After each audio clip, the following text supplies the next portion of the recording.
Assalamualaikum warahmatullahi wabarakatuh. Halo Sobat Konservasi, perkenalkan nama saya Amanda Eka Meriska dengan NPM F1D023009. Saya dari program studi S1 Biologi Fakultas Matematika dan Ilmu Pengetahuan Alam Universitas Bengkulu. Di sini saya akan mengajak teman-teman sekalian untuk membahas hewan atau endemik yang ada di Kalimantan. Nah, sebelum itu, tujuan saya membuat video ini yaitu untuk memenuhi tugas mata kuliah saya pengantar biokonservasi dengan dosen pengampu Ibu Putri Lisya Anggraini SPD MSI.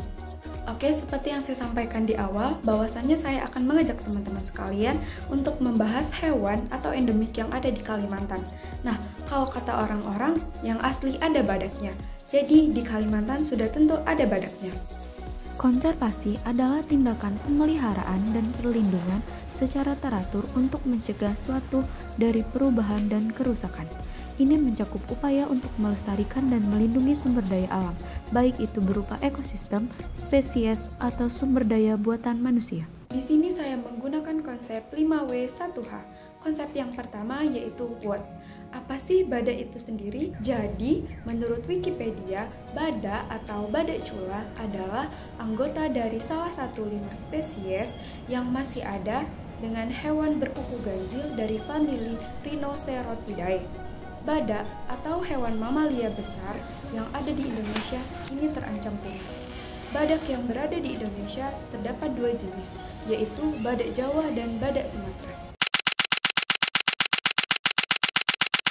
Pada tahun 2016, terjadi penemuan kembali badak di hutan Kalimantan.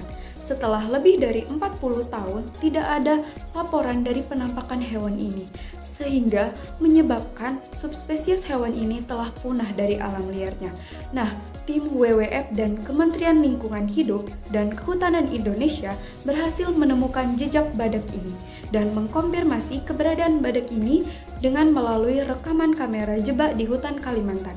Nah, dari kasus tersebut, kita masuk konsep yang kedua, yaitu why. Mengapa hal tersebut bisa terjadi? Fenomena ini dapat terjadi karena adanya beberapa faktor. Faktor yang pertama yaitu populasi yang sangat kecil dan tersembunyi. Faktor yang kedua, adanya ancaman perburuan liar dan deforestasi hutan. Sebelumnya terjadi perburuan liar dan penggundulan hutan yang ada di hutan Kalimantan dan menyebabkan populasi badak ini turun secara drastis dan memaksa mereka untuk bersembunyi ke dalam hutan. Dan faktor yang ketiga itu habitat yang sulit dijangkau. Sebagaimana kita ketahui bahwasanya hutan yang ada di Kalimantan itu sangat luas, lebat, dan sangat sulit dijangkau manusia. Hal ini menyebabkan pemantauan survei populasi satwa liar itu sangat sulit dijangkau. Kita masuk ke konsep selanjutnya, yaitu when dan who. Kapan sih badak pertama kali ditemukan setelah dinyatakan hilang dari alam liarnya? Dan siapa yang menemukannya? Jadi, pada tahun 2016, badak ditemukan kembali di hutan Kalimantan setelah dinyatakan lebih dari 40 tahun hilang dari alam liarnya oleh tim WWF Indonesia dan Kementerian Lingkungan Hidup dan Kehutanan Indonesia bersama pakar konservasi badak seperti Bapak Irfan Syah dan Didi Wuryanto. Kita masuk ke konsep selanjutnya, yaitu where. Di mana sih badak tersebut ditemukan? Ya, tentu saja badak tersebut ditemukan di hutan Kalimantan, lebih tepatnya hutan Kalimantan Timur. Penemuan badak di hutan Kalimantan atau juga dikenal dengan badak Borneo merupakan momen penting bagi sejarah konservasi satwa liar di Indonesia.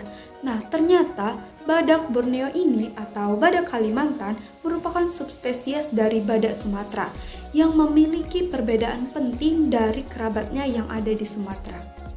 Nah, teman-teman, pada tahun 2024 tercatat ada kurang dari 80 individu badak Kalimantan. Angka ini menunjukkan bahwasannya subspesies ini berada dalam kondisi yang sangat kritis dan membutuhkan upaya konservasi yang intensif dan terkoordinasi untuk mencegah kepunahan. Status konservasi badak Kalimantan saat ini adalah hewan yang terancam punah. Nah, teman-teman, dari kasus tersebut kita akan masuk ke konsep yang terakhir, yaitu how. Bagaimana sih upaya konservasi yang dilakukan untuk menyelamatkan badak Kalimantan ini? Jadi, menurut International Union for Conservation of Nature atau IUCN, upaya konservasi yang dapat dilakukan adalah perlindungan habitat, patroli anti perburuan, dan pembiakan di penangkaran. Sekian video dari saya, terima kasih telah menyaksikan dan semoga bermanfaat. Wassalamualaikum warahmatullahi wabarakatuh. Salam konservasi.